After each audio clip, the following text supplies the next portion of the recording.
మాత్రమే తెలుసు. ఆ ప్రాణానికి ఉన్నటువంటి విలువ దేవుడు ఎరిగిన వాడు కనుక తన ప్రాణ విమోచన ధనము చాలా గొప్పది అంటున్నాడు. కాబట్టి ప్రతి మనుషుని యొక్క ప్రాణము యొక్క విలువ చాలా గొప్పది. ఈ లోకంలో మరి ఈ రోజున భయంకరంగా నరహత్యలు, భయంకరమైన మర్డర్స్ జరుగుతున్నాయి. ప్రాణానికి విలువ లేదు. ఈ రోజుల్లో చాలా ఈజీగా చంపేసి వెళ్ళిపోతున్నారు. కానీ ఒక ప్రాణం తీయడం అంటే సామాన్యమైన విషయమా? ఆలోచించండి. కానీ ఈరోజు ఎంత ఈజీ అయిపోయిందంటే చిన్న స్కెచ్ చేసుకుంటున్నారు, మరి మనుషుల మీద పడుతున్నారు, ఏ కత్తో ఏదో తీసుకొని నరికేస్తున్నారు. ఏదో కోడనో లేకపోతే దేన్నో నరికినట్టుగా మనుషుల్ని ఈజీగా నరుక్కుంటూ వెళ్ళి, అంటే ప్రాణము విలువ తెలియనటువంటి వారు, ప్రాణము విలువ తెలియనటువంటి వారు, వారిది కూడా ప్రాణమే అని ఆలోచిస్తే అప్పుడు అర్థం. దెబ్బ నీకైనా ఒకటే, నాకైనా ఒకటే. ఆ దెబ్బ తగిలిన వాడికి, ఆ దెబ్బ తగిలిన ఆ వ్యక్తికి తెలుస్తుంది నొప్పి ఏంటి అనేది. కనుక దేవుడు ప్రాణం విలువ తెలిసిన వాడు. అందుకనే ఏ ఒక్కరూ నశించిపోవటం ఆయనకు ఇష్టము లేదు, ఏ భేదము లేదు. అందరూ పాపము చేసి దేవుడు అనుగ్రహించే మహిమను పొందలేకపోతున్నారు. కాబట్టే ఆయన ఈ లోకానికి వచ్చి ఉన్నాడు. దేవునికి స్తోత్రం కలుగుతుంది. కాబట్టి ప్రాణం విలువ మనం తెలుసుకోగలగాలి. ప్రాణం చాలా విలువైనటువంటిది. అందుకంటే మీరు రక్తం పూర్తిగా పోయిన తర్వాతే ఆ మాంసాన్ని మీరు తినమంటాడు. ఎందుకంటే రక్తంలో ఏముంటుంది? ప్రాణం ఉంటుంది. రక్తమే ప్రాణం. రక్తం అంతా పోతే ఏమైపోతాం మనం? అరే చాలా రక్తం పోయిందిరా అంటారు. అంటే రక్తం పోతూ ఉంటే ప్రాణం పోయినట్టే లెక్క. కాబట్టి ఎంత సత్యమైనటువంటి మాటలు భక్తుడు పొందుపరుస్తున్నాడో ఆలోచిస్తే 11వ వచనం చదవండి. తర్వాత ఆస్తిని ఇతరులకు విడిచిపెట్టుదురు, తమ ఇండ్లు నిరంతరము నిలుచుననియు, తమ నివాసములు తరతరములు ఉండుననియు వారు అనుకొందురు. తమ భూములకు తమ ఇప్పుడు ఈ ఇంటి మీద ఏ పేరు ఉంటుంది? ఇల్లు ఎవరిది? అరికొట్ల రత్నం గారు, సన్ ఆఫ్ అరికొట్ల జోషి గారు. అంటే వారి వారి భూముల మీద, వారి వారి స్థలాల మీద వారి పేర్లు ఉంటాయంట. వాళ్ళు అనుకుంటారంటే ఏమని?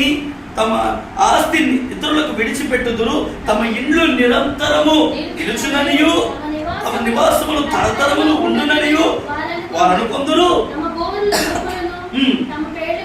చూడండి, వాళ్ళ భూముల కాల పేర్లు. అంటే యెహోవాకములో ఏది శాశ్వతము కాదు. కేవలం ఇక్కడున్నంత వరకే ఒక డోర్ నెంబరో, ఒక ఇంటి నెంబరో, లేకపోతే ఒక స్థలం పేరుతో ఒక పేరు ఉంటుంది అంతే. కానీ ఆ మనుషుడు చచ్చిపోయిన తర్వాత ఆ పేరు ఎవరిదో, ఆ ఇల్లు ఎవరిదో, ఆ స్థలం ఎవరిదో అన్నీ కనుమరుగైపోతూ ఉంటాయి, అన్నీ పోతూ ఉంటాయి. అలాగ పోయిన ఆస్తులు, అలాగ పోయిన ఇల్లు చాలానే ఉన్నాయి. కనుక దేవుని బిడ్డలారా, ఇహలోకములో ఏది శాశ్వతము కాదు. ఇహలోకములో ఏది శాశ్వతం కాదు. ఒక ప్రాణము మాత్రమే మనం దేవునికి తిరిగి అప్పగించవలసిన వారమై ఉన్నాం. ఆయనే మనకి ప్రాణాన్ని ఇచ్చాడు. ఆస్తి, సంపద ఇవన్నీ కూడా కేవలం యెహోవాకు పరిమితమైనవి మాత్రమే. వాటిని చూసుకొని మనల్ని మనం పొగుడుకోవడం అనేది అతిశయోక్తితో కూడినటువంటిది. అలాగ చేయొద్దు మీరు అని వాక్యాన్ని ఆయన తెలియజేస్తున్నాడు. ఆఖరికి ఒక మాట చెప్పి ఒక వాక్య భాగంలోకి మనం వెళదాం. చూడండి, 16వ వచనం చదవండి. ఒకడు ధన సంపన్నుడైనప్పుడు, వారి ఇంటి ఘనత విస్తరించినప్పుడు భయపడకము. వాడు చనిపోయినప్పుడు ఏమి కొనుకోడు, వారి ఘనత వాని వెంట. ఈ మాట అర్థమైందా? ఇది ఎప్పుడు రాసిన మాట? ఇప్పుడు చదువుకున్నా కూడా చూడండి ఎంత జ్ఞానం ఇందులో ఉందో. ఒకడు ధన సంపన్నుడైనప్పుడు వాని ఇంటి ఘనత విస్తరించినప్పుడు భయపడు. ఆ ఇంటికంత విస్తరించిన ఇక్కడ వరకే. ఎంతమంది పేరు పోసిన, పేరు పొందినటువంటి ప్రఖ్యాతిగాంచినటువంటి వారు వారి కేవలం యెహోవాకి సంబంధించినటువంటి వారే. ఎస్పి బాలసుబ్రహ్మణ్యం గారు తెలియని వాళ్ళు ఎవరు ఉన్నారా? చాలా పేరు, చాలా మంచి పేరు సంపాదించుకున్నటువంటి అద్భుతమైన సింగర్. చాలా కొన్ని లక్షల పాటలే వాడు ఉంటాడు తెలిసి. అనేక భాషలలో చాలా పాటలు పాడుంటాడు. అందరికీ తెలిసినటువంటి మనిషి. కానీ ఆ ఇంటి ఘనత ఈ లోకానికి మాత్రమే విస్తరించి ఉండొచ్చు. కానీ అదేమన్నాడంట, వాడు చనిపోయినప్పుడు ఏమీ కొనిపోడు. అతనేది తీసుకొని పోలేడు, అతనేది కూడా తీసుకొని పోలేడు. అందుకే వారి ఇంటి ఘనత వాని వెంట కేవలం అతడు సంపాదించుకున్న పేరు మాత్రమే మిగిలిపోతుంది తప్ప అతడు సంపాదించుకున్న ఆస్తి పాస్తి ఏవి కూడా భూమి లోపలికి గోతులోకి వచ్చేవి కావు.